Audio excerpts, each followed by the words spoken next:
Movie inaanza na mwanaume mmoja aliyekuwa anapewa adhabu, na adhabu hii yote ilitokana na kifo cha mwanamke mmoja ambaye hapa alikuwa anajaribu kuweza kuchukua dhambi zake zote ambazo alikuwa ameweza kuzitenda. Hasa katika siku ya leo tunaendelea pale pale tulipokuwa tumeweza kuishia. Tuliishia katika sehemu ambayo bwana mkubwa Ongong alipokuwa ameweza kutekwa na huyu mwanamke anaitwa Ansinyo, ambaye binti anaitwa Junsera ndio mwili wake ulikuwa unatumika.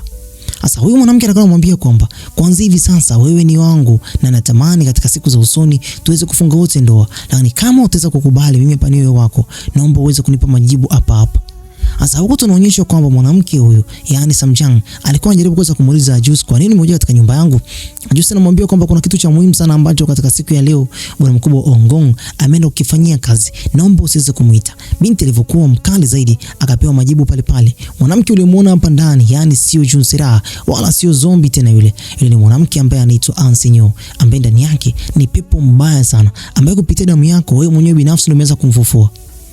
Tunaonyeshwa huko hivi mwanadada anajaribu kuweza kumwambia Ongong kwamba miaka ya nyuma kidogo kitu ambacho kimeweza kutokea katika maisha yangu ilikuwa ni kitu cha kutisha. Mwanaume mmoja nilikuwa nimeweza kumpenda sana. Alikuwa ni mmoja kati ya kiongozi mkubwa, lakini huyo mtu alikataa kuweza kunioa na mwisho wa siku niliweza kufungiwa ndani ya sanduku ambalo sanduku hilo lilikuwa la mawe. Nyakati hizo basi bwana mkubwa Ongong akatolewa kabisa ile gunguma pale pale. Uwezi amini, huyo mwanamke alikuwa na uwezo usiokuwa kawaida. Na kisha nyakati hizo ambako basi alikuwa ameweza kutegemea kwamba huyu mwanaume kuanzia hivi sasa nitakuwa nimeweza kumiliki. Uwezi amini, Ongong alikuwa pembezoni mwa eneo lingine. Akamwambia kwamba hivi, huyo ni Ongong mwingine na huyo ni Ongong namba 7. Mimi nilioko huko hivi ndio Ongong sahihi. Basi pale pale akaweza kutoweka na kisha tunaonyeshwa kwamba ule ulikuwa ni mdoli tu na binti hata ile gungumanga katika mikono yake iliweza kupotea. Akamwambia kwamba unaweza basi kuwepo na mtu huyo lakini sio mimi. Mimi sisi kuruhusu wewe uweze kuingia ndani yangu na uwezo mkubwa sana. Kama umempenda basi endelea kuwa naye. Kama huyo ndo utakuoa basi sawa. Ongong akamwambia dhahiri kabisa kwamba huwezi kuwa Samjang na huwezi kumwingilia Samjang vyovyote vile na huwezi kuwa mtu ambaye basi kwa hivi sasa unaweza basi ukanimiliki mimi. Mimi ni mtu ambaye nimeshachukuliwa. I'm taken. Sasa akajaribu kuweza kumtishia Ongong na kuweza kumwambia kwamba hivi unajua kwamba katika chakula ambacho nilikuwa nimeweza kumpa yani Samjang, kile chakula ni chakula ambacho kina sumu ndani yake na unavozidi kupoteza muda katika ile eneo yule binti akijaribu tu kula kijiko kimoja atakuwa ameshaweza kufa. Basi Ongong alipaniki sana na kisha akafanya mchakato wa haraka haraka kwenda basi kuna kutafuta katika hicho chakula. Huko tunaonyeshwa kwamba kuna mtu ambaye alikuwa anapakua katika hicho chakula. Je, ni binti au nani huyo? Basi Ongong akarudi pale chapchapo na kisha akamkuta binti pale Samjang. Akamwambia kwamba umekula chakula, akamwambia kwamba sijala. Pale pale akatokeza pale bwana mkubwa Ajus. Ajus alikuwa ameweza kula kile chakula. Akamuuliza, "Je, kwa nini umekula chakula? Chakula kina sumu hichi?" Ajus anashangaa, "Sumu gani hiyo? Mbona mimi nimekula hapa ni plate ya pili sasa hivi?"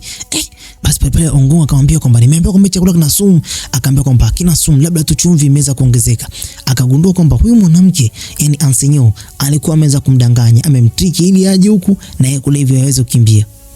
Tunaonyeshwa kwamba binti Ansinyo mwenye mwili wa kwake Junsera alikuwa huko pembezoni na yule mdoli. Anasema kwamba huyu mwanaume ni mwanaume ambaye ni ajabu sana. Kisha akaingiza mkono wake ndani ya yule mdoli. Ule mdoli bana ulikuwa unachoma. Pale pale ukaweza kuungua wote na ukaweza kupotea. Tunaonyeshwa huko bwana mkubwa yani Ongong pamoja na Ajus walikuwa wanajaribu kuweza kudiscuss na pale alikuwepo Samjang. Wanasema kwamba huyu mwanamke nini ambacho anakitaka? Ongong akasema kwamba kuna mambo ambayo alikuwa anayataka. Anasema kwamba anahitaji mwanaume aweze kumwoa ili yeye mwenyewe binafsi aishi katika dunia hii bila vurugu za aina yoyote.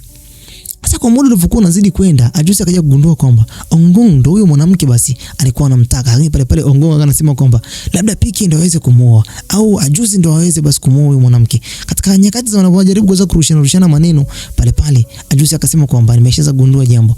Naomba Samjang pamoja na Misma muweze kutoka nje. Binti akasema kwamba nitoke nje kufanya nini? Akaambia naomba mkachukue maji huko nje, toka nje. Basi akamchukua pale binti yani Misma akamchukua Samjang na kisha akaamua kuweza kuondoka. Basi wakabaki pale wanaume wawili, Ongong pamoja na Ajus. Ajus akajaribu kuweza kumwambia Ongong, "Je, huyu mwanamke anakupenda wewe kweli?" Basi bwana mkubwa Ongong akasema kwamba ni kweli, anasema kwamba anahitaji mimi hapa niweze kumuoa. Lakini kitu ambacho hakiwezekani, mimi hata mwenyewe binafsi siwezi kumpenda yule mwanamke. Kwanza kabisa yupo katika mwili ambaye huyu mtu nilikuwa na mheshimu kama vile mdogo wangu na alikuwa zombie. Basi Ajus akasema kwamba unapaswa uweze kufanya hivyo. Akasema kwamba sifanyi na wala itakuja kutokea. Sasa tunakuja huku kwake Mr. SA. Yani huyu mwamba kwa hivi sasa ni bonge moja la mtu ambaye uongozi wake umekuwa ni uongozi ambao amekuwa akiwajaribu kuweza kuongoza wa mapepo. Pale Ongongo alipofika tu pale akavunja ile meza, na alivunja ile meza kisha akamfuata pale akamwambia kwamba hivi mnavyojaribu kuweza kuomba hivi vitu vya ajabu ajabu kuhusiana na ile kengele ambayo bwana mkubwa Ongongo ameshagundua kwamba ile kengele Samjang alishawahi kuweza kuisikia, na baada ya kuweza kusikia ule mlio mkali sana anaamini kwamba aidha yeye au Samjang mmoja wapo ndo ataenda kufa.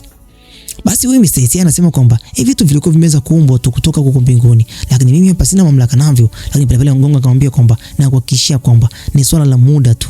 Wewe ndio mtu ambaye ulikuwa umeweza kuruhusu hii ngoma iweze kuingizwa katika mikono yangu, na wewe ndio mtu ambaye unaweza tena kuruhusu ujinga wa namna hii uweze kutokea. Kama ni mission ambazo Samjang ameweza kumpangia, mission yake ihusiane na maisha yangu, acheni maisha yangu. Basi akaamua kusepa kabisa katika lile eneo, na kisha kipindi ambacho anasepa huyu Mr. SA akaiuliza mbingu, je, kuna kitu chochote ambacho kibaya nimeweza kukifanya? Pale radi zikaweza kupiga. Akasema kwamba maamuzi yenu mnakuja basi kunilaumu mimi hapa kupitia radi zenu. Watu wa namna gani nyinyi? Tunaonyeshwa huko hivi bwana mkubwa wa Juice bado mwili wake ulikuwa unamwanza sana yule mwanamke. Yaani inamaanisha kwamba the Queen Mother mpaka kwa hivi sasa nafsi yake haipo sawa sawa. Sasa akawa anasema kwamba kama tukijaribu kuweza kumshawishi asenyo mpaka aje upande wetu, naamini kwamba mambo yetu yataenda vizuri kinoma noma, na mwisho wa siku nitapata pointi nyingi, na hizo pointi zitapelekea mimi hapa kuja kuwa Mungu ambaye nitakuja mwisho wa siku nimsaidie mwanamke wangu. Sasa pale Miss Ma akawa anasema kwamba itawezekanaje? Akasema kwamba kuna jambo ambalo nimeshaweza kulifanya kwake Samjang, nimeshaanza kumlainisha moyo wake. Tunaonyeshwa huko hivi Samjang alikuwepo nje, na pale Ongong aliweza kufika pale, akamwambia kwamba umefuata nini? Akamwambia kwamba nimekuja kwa ajili ya kuweza kulinda, hali si shwari, hizi radi zote zinazotokea ni kwa sababu ya miungu huko juu imeweza kukasirika. Akamwambia kwamba twende ndani. Walipoingia huko ndani bwana, binti alikuwa ameshaambiwa bwana ukweli na bwana mkubwa wa Juice.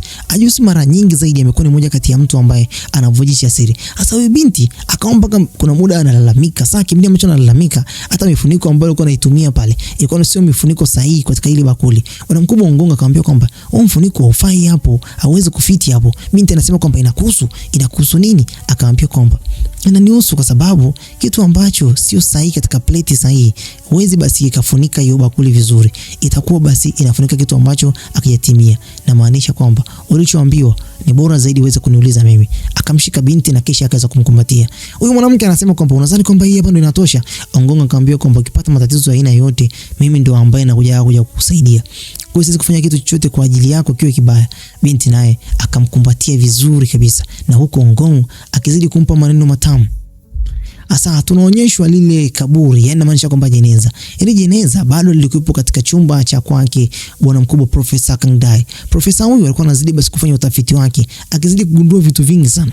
Akamtafuta mtu mwingine ambaye huyu mtu ni mtu kidogo wa makamo, alikuwa anampa siri tofauti kuhusiana na hilo jeneza. Akamwambia kwamba hilo jeneza ambalo lina nguvu sana. Kisha akawa anakumbuka matukio mbalimbali kuhusiana na lile jeneza. Anasema kwamba huyu dragon ni dragon ambaye inasemekana kwamba hapo zamani kidogo alikuwa ameweza kufanywa kuwa kiongozi mkubwa sana, na baada ya kuweza kufanywa kuwa kiongozi mkubwa sana aliweza kumsaliti huyu mwanamke, na mwisho wa siku akawepo ndani ya hilo jeneza. Basi wakawa wanazidi kupata siri tofauti. Tunaonyeshwa huku hivi binti, yani Junsera, ndani yake alikuwa Asenyo. Ametoka zake tu hivi katika chumba kimoja ambacho huko ni katika restaurant moja. Hapo nje akakutana na wanaume wawili. Hawa wanaume wakaingia tamaa. Wakatamani kwenda basi kunywa naye angalau bia kidogo. Basi akajilegeza kidogo na kisha akaamua kusafiri nao. Walipofika katika eneo la barabarani huko katika eneo la giza kidogo, uweze amini mwanamke aliyofanyia kitu ambacho ni kibaya kinoma. Aliwaua wote na kisha akawa anatazama tu madirisha. Hii inamaanisha kwamba huyo mwanamke ni mwanamke ambaye ni hatari sana. Sasa katika nyakati hizo alikuwa anajaribu kuweza kumkumbuka hata Ongong, namna ambavyo alivyokuwa ameweza kumwambia kwamba wewe ni matatizo tu, huwezi kuwa mpenzi wangu, mimi ni mali ya mtu. Sasa kukataliwa kwake kwa kuna muumiza sana. Tunaonyeshwa huko bwana mkubwa wa Juice alikuwa anamwaza sana yule Queen Mother mpaka alikuwa analia, lakini moyo wake ulikuwa na mawazo sana. Pia tunaonyeshwa pia bwana mkubwa Ongong alikuwa anazidi kupata burudani, yani ndio kwanza penzi linazidi kuwa chaka, penzi linazidi kukolea kinoma. Mwanamke anamwambia kwamba hivi ni nini ambacho ukipendi kupitia mimi? Basi Ongong anamwambia dhahiri kabisa kwamba kwa hivi sasa kile ambacho mimi sikipendi ni wewe unajaribu kuweza kuchukua maneno ya watu na kisha unakuja basi unanilaumu bila kuweza kuniuliza mimi. Sasa anasema kwamba kuna kitu ambacho Devil King alikuwa ameweza kuniambia, yani Ajusi alikuwa anajaribu kuweza kumuomba angalau basi aweze kumpa msaada kwa kile ambacho kimeweza kutokea. Anasema kwamba yani yeye binti huyu aweze kukubali kwamba bwana mkubwa wa Ongong aweze kumuoa yule mwanamke na mwisho wa siku waweze kuwa kama vile ndoa iliyokamilika, na yeye basi atafute njia yake na mtafute mwanaume mwingine. Sasa ndo alikuwa anajaribu kuweza kumuelezea huyu mwamba Ongong. Ongong anasema kwamba kile ambacho Ajusi anakitaka kwetu sisi si kitu ambacho ni sahihi. Mimi nakupenda kweli na nimeshakuoa mara 2. Akamwambia kwamba je kama nikikuoa kwa mara ya 3 unahisi kwamba itakuwa vibaya? Binti anasema kwamba je, upo serious? Ongong akasema kwamba kweli mimi nipo serious, nataka nikuoe mara 3 ili basi mara ya mwisho iwe ni kitu ambacho ni sahihi kabisa kwamba nimekuoa wewe na hakuna udanganyifu katika hili. Binti alipagawa kinoma noma. Hawezi amini, akamwambia dhahiri kabisa kwamba pale ili kipindi hapa itakuwa ya utani, itakuwa ni ya kweli. Kumbuka kwamba binti alikuwa anatamani kuweza kuolewa kwanza siku ya kwanza. Pale mwamba alikuwa anatamani kulala katika kile chumba chake, lakini binti akawa mkali sana. Anamwambia kwamba hivi siwezi basi kulala na wewe katika nyumba yangu, unapaswa uweze kuondoka. Ongong anasema kwamba nimechoka. Binti akasema kwamba huwezi kulala katika nyumba yangu, uje nioa. Sasa tunaonyeshwa huyu mwanamke yani Queen Mother alikuwa amekaa pembezoni mwa barabara. Sasa katika lile eneo alipokuwa amekaa pembezoni pale, Ajusi naye alikuwa anamtazama tu huyu mwanamke. Alikuwa anamuonea huruma sana. Sasa kuna historia kwamba huyu mwanamke kwenye karne hii ya sasa, mwanamke huyu alikuwa mtoto wake aliweza kuuawa. Kwa hiyo mara nyingi zaidi katika ile eneo mtoto wake alikuwa ameweza kufa. Kwa hiyo amekuwa akija katika ile eneo na anamkumbuka sana mwanae. Pale aliweza kutokea pale Jonsera, na Jonsera akamkabidhi pochi yake mwanamke huyu. Sasa Ajusi akamtazama Jonsera ameenda kumfuata mwanamke, anataka nini kwake? Kisha akaja basi akafanya naye mahojiano huko kwake. Akamwambia kwamba nilifika pale kwa sababu nilikuja kugundua kwamba yule mwanamke alikuwa na plani ya kwenda kumuua mtu mwingine. Sasa inasemekana kwamba katika siku ambazo kwa imeweza kupita kidogo, mwanadada Miss Ma alikuwa ameshaweza kuzisikia taarifa vizuri kabisa, lakini hakutaka kuweza kumwambia. Sasa huyu mwanamke aliweza kukamatwa na polisi kwa kosa la kuweza kumchoma visu mwanafunzi mmoja, ambaye mwanafunzi huyu ndio yule mwanamke ambaye alikuwa ameweza kumuua mtoto wake aliyekuwa na miaka 8, na mwisho wa siku akaenda magereza. Baada ya miaka 3 akaweza kutoka. Sasa alipotoka huyu mwanamke huyu ambaye ni Queen Mother alikuwa hajaridhika kabisa na ile adhabu, kwa hiyo akaenda kumchoma visu, lakini mwanamke huyu ambaye ni mwanafunzi wa chuo hakuwa ameweza kufa. Kwa hiyo bado plani yake kwenda kumchoma ilikuwa bado kichwani kwake. Sasa mkubwa wa Ajusi akawa anakumbuka matukio ya miaka kwa miaka. Mwanamke huyo amekuwa kiteseka. Kumbuka kwamba kwenye mwaka 1930 alipokuwa ameweza kurudi, alimkuta tena anateseka kinoma noma. Anasema kwamba mwanamke huyu amekuwa kiteseka sana na posa niweze kumsaidia. Sasa Ajusi kipindi ambacho mpano na hasira pale Miss Ma akajaribu kuweza kumtuliza, lakini pale kipindi ambacho anajaribu kuweza kumtuliza huyu Jonsera akasema kwamba naweza kumsaidia mwamba, yani Ajusi, mpaka huyo mwanamke wake arudi katika miaka ambayo atakuwa na furaha. Sasa huwezi amini, huyu mwanamke ndani yake kuna pepo, yani Asenyo, na Asenyo anamtumia Jonsera kuweza kufanya mambo ambayo si ya kawaida. Basi huwezi amini, Ajusi akaingia mkenge kuweza kufanya makubaliano na pepo, ambalo pepo hili ni pepo la kutisha, na kisha pale akamwambia Miss Ma, ondoka hapa. Miss Ma alivyoondoka, huyu mwanamke akasema kwamba nitafanya juu chini, lakini pia kuna vitu ambavyo unapaswa uweze basi mimi kuweza kunisaidia ili niweze kukamilisha mambo yote haya. Sasa katika ofisi moja ambayo ofisi hii ni ya kwake Hyundai, alikuwa anaingia katika eneo la kikao pamoja na wafanyakazi wenzake. Pale akamwambia kwamba naomba basi hichi kikao kiweze kutulia hapo nje kwa risali moja, kuna kitu ambacho nataka nifanye hapa ndani. Sasa kule ndani alikuwepo bwana mkubwa Ongong, na Ongong huwezi amini anakuja hapo kwa ajili ya mambo mawili matatu. Alifika pale, alianza kumuelezea kwamba kuna jambo ambalo si la kawaida. Jambo hili ni kuhusiana na zombie, yani Jonsera. Jonsera ndani yake kuna mtu ambaye ni mtu hatari sana, yani Asenyo. Sasa hapo ndipo ambako basi Hyundai akaja akakumbuka kwamba kuna ile siku alikuwa anamwambia kwamba wewe uko unakulaga na mikono fulani, mkono wa kulia, leo unakula na mkono wa kushoto, imekuaje? Kwa hiyo akaambia kwamba nahitaji ushauri wako. Inawezekanaje yule mtu akawa ameweza kuingia ndani ya yule mtoto? Na je, tutafanyaje ili tuweze basi kuweza kumshinda mwanamke huyu? Anasema kwamba kuna moja kati ya chetezo ambayo chetezo hiyo amekuwa akitumia kwa miaka mingi sana, na amekuwa akitumia katika mambo ambayo si ya kawaida. Sasa kabla hajamueleza siri nzito, huku nje tunaonyeshwa kwamba bwana mkubwa PK alikuwa anadhani bado huyo hapa hivi ni Jonsera. Anamwambia kwamba najua kwamba wewe ni Asenyo, lakini bado ndani yako yupo Jonsera, na ninakuahidi kwamba nitatafuta familia yako, na familia yako nitaweza basi kuileta kwako, ili basi mwisho wa siku uweze kuwasalimia na kuweza kuwakumbatia ndugu zako. Sasa huyu Ansenyo anasema kwamba mimi sio Junsera, unajaribu kupoteza muda wako tu, kafanya kazi zako nyingine. Basi Piki akasema kwamba nitafanya hicho ambacho ulikuwa unakitamani kwa miaka yote, nitatimiza ndoto yako hata kama ndani yako kuna mtu ameweza kuingia, pepo mchafu wewe. Asa akamwacha pale na kisha akawa anajisikia vibaya sana kwa sababu ndani ya mwili wake kuna mtu ambaye anaitwa Junsera, na Junsera kweli alikuwa anatamani kuweza kuiona familia yake.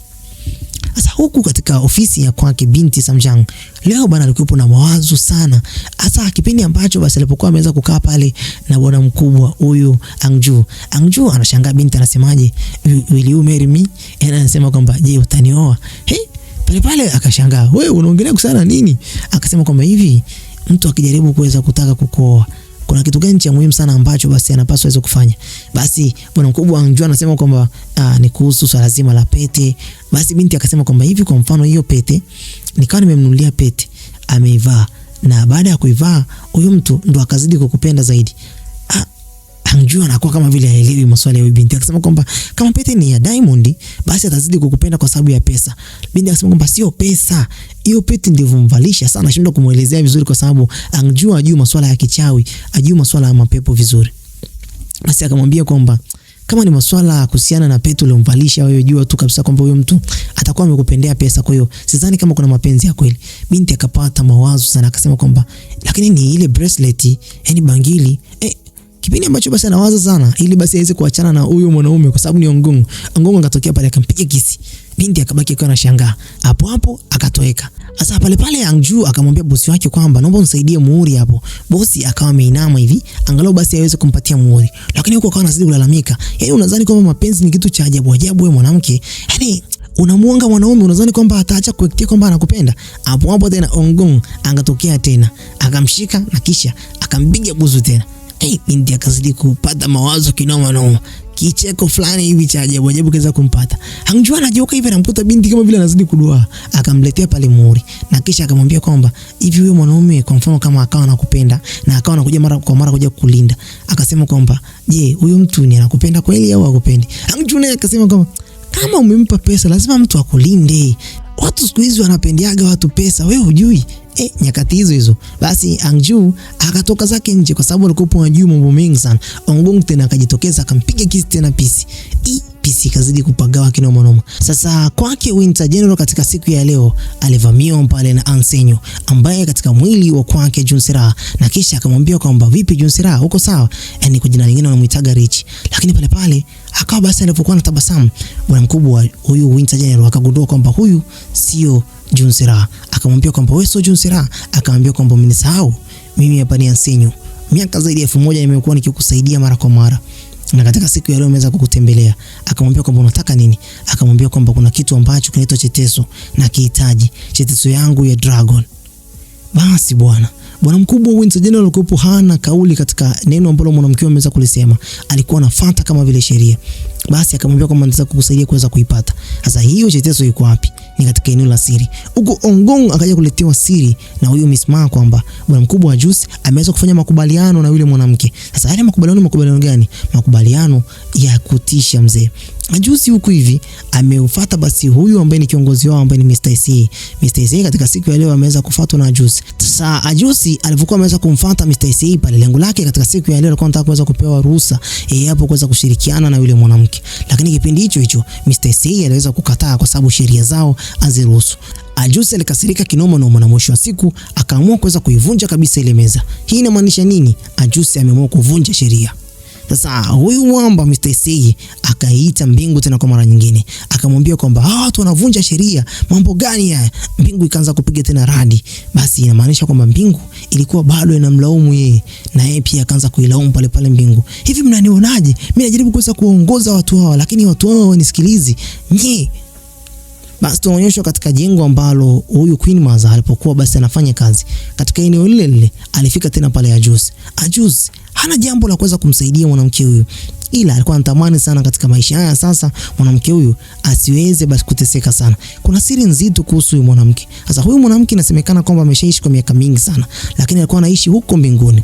Kwa siku moja alivunja sheria, ambayo sheria hii ilikuwa basi aliweza kuchukua roho ya mtoto wa binadamu na kuiweka kwa roho ya mtoto wake, na hapo hapo akawa ameweza kuivunja sheria hiyo. Sasa baada ya kuweza kupewa adhabu, sasa ile adhabu ilisababisha yeye pamoja na bwana mkubwa Ajus kuweza kutengana. Ajus alibaki akiwa analia sana, na mwisho wa siku akabaki katika ulimwengu huu akiwa na nguvu na afya, na hapo ndipo basi aliweza kugeuka kuwa shetani kabisa.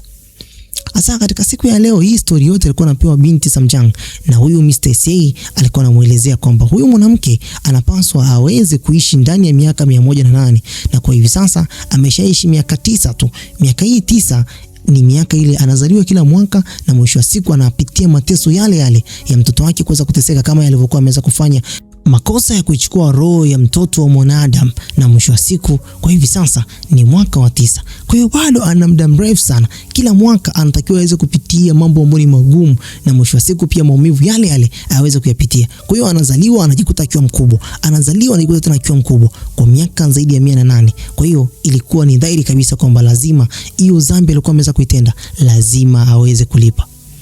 Ongong huku hivi alimfuata tena Ajus na kisha akamwambia kwamba usikubaliane na huyo mwanamke, naomba uweze kunielewa. Maana Mr. SA alikuwa amesheza basi kukasirika sana, na mwisho wa siku akaanza kusambaza taarifa mbalimbali. Hata Miss Ma naye alipokuwa ameweza kumfuata bwana mkubwa Ongong, alimtuma kwa kitu hichi aje amstopishe Ajus asiende kufanya kazi hiyo, kwa sababu kazi ni kazi ambayo ni mbaya sana, kuna kuokoa adhabu ambayo mwanamke wake alipaswa kuweza kuitimiza. Sasa miungu yao ni miungu ambayo ina hasira sana, lakini pia naye Ajus akamuuliza pale Ongong, je, kama Samjang atakuwa katika hali ambayo ni ya mateso, je, utashindwa kuweza kumsaidia? Ongong alishindwa kujibu, na kisha akamruhusu aweze kufanya. Asa kwenye museum moja, yani jumba la makumbusho, alifika pale hivi Winter General pamoja na Junsera ambaye ndani yake yupo Asenyo. Asa huyu mlinzi alipowafuata pale akamwambia kwamba mimi nafanyaje huko ndani, nyinyi watu gani nyinyi? Hapo Asenyo akaanza kumcontrol huyu mlinzi, na kisha mlinzi akaanza kufanya kama vile alivyokuwa anataka. Akawafungulia milango kupitia sehemu ambayo ni askani, na kisha wakazama huko ndani pamoja na Winter General. Walivozama huko ndani, Winter General kazi yake ilikuwa ni moja tu, kuvunja kioo ambacho kioo hichi kimeweza kuhifadhi ile chetezo. Chetezo hii inaaminika kwamba inaweza kufanya maajabu ya kutisha. Sasa Winter General alitimiza hilo, na mwisho wa siku akaweza kumkabidhi huyu mwanamke, yani hiyo chetezo. Chetezo hii ilikuwa na mithili kama vile ya dragon, na mwanamke huyu alipokuwa ameweza kukabidhiwa aliweza kusema dhahiri kabisa kwamba damu yake pamoja na damu ya kwake Samjang basi ndio itakuwa imeenda basi kutumika kwenda kufanya mambo ambayo si ya kawaida. Basi huku tunaonyeshwa kwamba Ajus pamoja na bwana mkubwa Ongong walikuwa basi katika lile eneo, lakini pia huyu Yungdae alikuwa ameweza kuandaa chakula bora sana. Katika siku ile anasema kwamba chakula tumeweza kuandalia kwa sababu moja tu, kwamba kile ambacho ndio kukipitia kwa hivi sasa kitu ambacho ni kigumu sana. Kwa hiyo kula unaweza ukaenda kufa katika hiyo vita. Basi Ajus alikuwa anajisikia vibaya sana. Basi akaanza kuletewa mtu mmoja mmoja ili aweze basi kumwaga. Akaletewa pale Piki naye akamtakia safari njema kabisa. Kisha akaletewa tena Alice. Alice alipoingia naye pale ndani, basi alimtakia naye safari njema, na mwisho wa siku bwana mkubwa wa Ajus akasema kwamba sihitaji mtu mwingine. Sasa hii yote ilikuwa imetokea kwa sababu gani? Ongong alikuwa anatamani Ajus aweze kutambua kwamba kuna watu waliokuwa na mheshimu na kuna watu waliokuwa wanampenda, na Ajus alikuwa anazidi kukasirika na mlalamikia Ongong kile ambacho alikuwa anakifanya, kwa sababu alikuwa anaamini kwamba watu wanafanya kama vile alikuwa anaenda kufa. Asa huku Alice pamoja na Piki walikuwa wanajaribu kuweza kulaumiana. Piki anamlaumu Alice kwa sababu Alice anatamani yeye hapo ndo awe mpenzi wake, lakini Piki anasema kwamba anatamani kwenda kumsaidia Junsera kwa sababu anapitia katika hali mbaya sana kwa hivi sasa. Huku tunaonyeshwa kwamba binti Samjang siku hii ya leo alikuwa ameweza kukutana na huyu Asenyo Junsera, na pale akamwambia kwamba kwa mara ya kwanza nilikuwa nimeweza kujaribu na kutaka kujua kwamba uwezo wako upo katika kiwango gani, lakini pale akamwambia kwamba nilikuwa nimeweza kushangaa sana, wewe ni Samjang wa aina gani uweze kugundua kwamba mwili wa mtu kwa hivi sasa unatumiwa. Basi Samjang anasema kwamba ni hali ambayo mimi mwenyewe binafsi sikuweza kuelewa, lakini kiujumla ni kwamba kuanzia hivi sasa nimeshaweza kutambua kwamba wewe sio yule ambaye nilikuwa namfahamu, wewe ni mtu mwingine kabisa. Asa akamwambia jambo moja tu kwamba kuna kitu ambacho nakitamani kutoka kwako. Yeye akaambia kwamba naweza basi kubadilishana mwili pamoja na wewe. Roho yako ije kwake huyo binti na mimi nije kwako, ili mwisho wa siku naweza kufanya kazi sawa sawa na watu wanavyotaka. Binti akakataa kabisa, akasema kwamba hata kama nitageza basi kulipo pesa nyingi sana, siwezi kufanya kitu cha kishenzi namna hiyo. Basi huku tunaonyeshwa kwamba Profesa King Dae alikuwa basi anazidi kupewa mambo kina kwa kina. Alikuwa anazidi basi kuambiwa kwamba unaona kama huyu dragon hapa. Huyu dragon pamoja na hichi teso ni vitu ambavyo vinalandana, na hichi teso ina uwezo mkubwa sana. Una uwezo hata wa kuweza kufufua mtu ambaye ndani yake alikuwa ameweza kufa kwa miaka mingi sana. Hasa kwenye CCTV camera za ile museum, yani ile jengo la makumbusho, inaonyesha kwamba binti Junsera alisogelea kabisa kamera na kisha pale akawa anatazama akiwa anaamini kwamba inawezekana kwamba kuna mtu ambaye ataipata taarifa hii. Hapo akaribu zile kamera.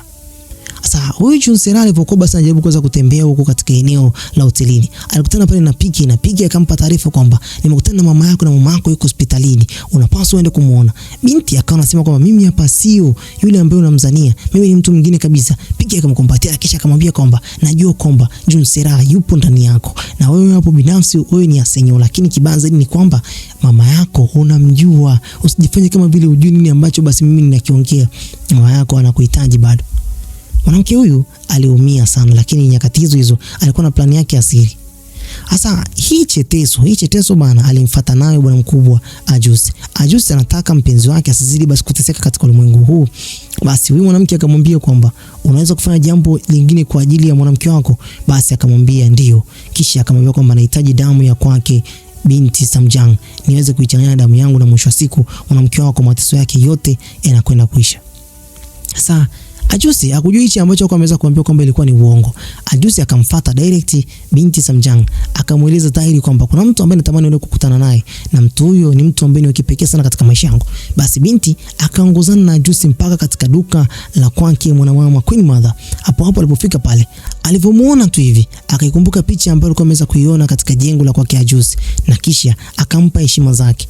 Nyakati hizo kipindi ambacho basi anajaribu kuweza kuongea naye, kuna kiumbe ambaye alikuwa nyuma yake. Kiumbe huyu ndio kiumbe mtoa roho, ni kama Israeli mtoa roho. Sasa huyo kiumbe alikuwa kabisa yuko dhahiri kwamba katika muda huu anataka kuweza kuichukua roho yake.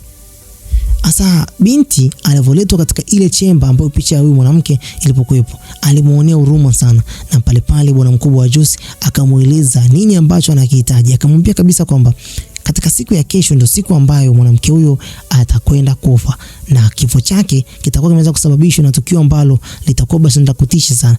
Basi niko miguuni mwako kwa mara nyingine tena, naomba msaada wako. Basi binti akaambia kwamba msaada gani? Pale Ajusi akaambia kwamba anahitaji tone la damu yako. Asa huku Winter General pamoja na huyu binti Junsera ambaye ndani yake yupo Asenyo anasema kwamba baada ya muda kidogo tu nitakapokuwa nimeweza kuchanganya damu yangu pamoja na damu ya kwake Samjang, nitakuwa na nguvu sana. Naamini kwamba mwili wangu utakuwa na nguvu isiyo ya kawaida. Huku bwana mkubwa Ongong ndo anamaliziwa story bwana na huyu mwamba yani Yungdae kwamba endapo kama damu ya binti itakuwa imeweza kuchanganyikana na huyo mwanamke ambaye ni Asenyo, atakuwa na nguvu kali sana, atakuwa na uwezo wa kuongoza nyota, atakuwa na uwezo wa kuongoza dunia nzima. Kama ukijua kwamba atakuwa na uwezo atakushusha juu hapa katika eneo la ardhi yetu, atatuchoma kama vile nyama. Ongong alishtuka sana. Sasa huku huwezi amini Ongong basi alipokuwa basi anazidi kupewa zile taarifa, na huku basi binti naye alikuwa ameshaweza kukutana na huyu Asenyo. Asenyo anasema kwamba anahitaji damu, ambapo damu hiyo itakuwa na uwezo usio kwa kawaida. Tutahakikisha kwamba lazima hizo dhambi zote zitaenda kulipwa. Zitashuka nyota nyingi sana na zitakupiga wewe bwana mkubwa wa Ajusi. Utaweza kuzivumilia, na baada ya hapo mwanamke wako atakuwa huru. Sasa bwana mkubwa wa Ajusi baada ya kuweza kusikia yale yote, binti Samjang alikuwa na huruma sana. Akakata mkono wake na kisha akaiweka damu yake pale. Naye huyu mwanamke Asenyo yani Junsera basi naye akakata damu yake. Kisha Ongong akajitokeza pale kipindi ambacho drop za damu zilipokuwa basi zinaanza kuanguka, akazuia damu yake isiweze kuchanganyikana na damu ya kwake binti. Na kisha akasema kwamba huu jinga uweze kufanyika hapa. Huu ni upumbavu. Huyu mwanamke anajaribu kuweza kumtumia Samjang. Basi akastopisha. Sasa ile cheteso ndio ilikuwa ina kazi. Akamwambia pale Ajusi kwamba hii cheteso itabaki hapa na huyu mwanamke naomba aweze kuondoka. Huyo mwanamke Asenyo akaamua kuweza kusepa. Na kisha akamwambia kwamba Samjang ana uwezo wa kufanya mambo yote haya. Naomba uweze kuniamini. Samjang kazi iko mikononi mwake. Huku tunamuona Queen Mother alikuwa basi ndo anakaribia kuweza kutimiza kile ambacho ilikuwa basi ni tukio lake la mwisho. Anapaswa kwenda kumpiga mtu mmoja visu, lakini nyakati hizo alifika pale hivi Mr. SA. Mr. SA alipofika pale aliweza basi kumstopisha mwanamke na pia akatoa amri kwa huyu shetani mtu wa roho. Akamwambia kwamba muachie kama dakika 10 tu.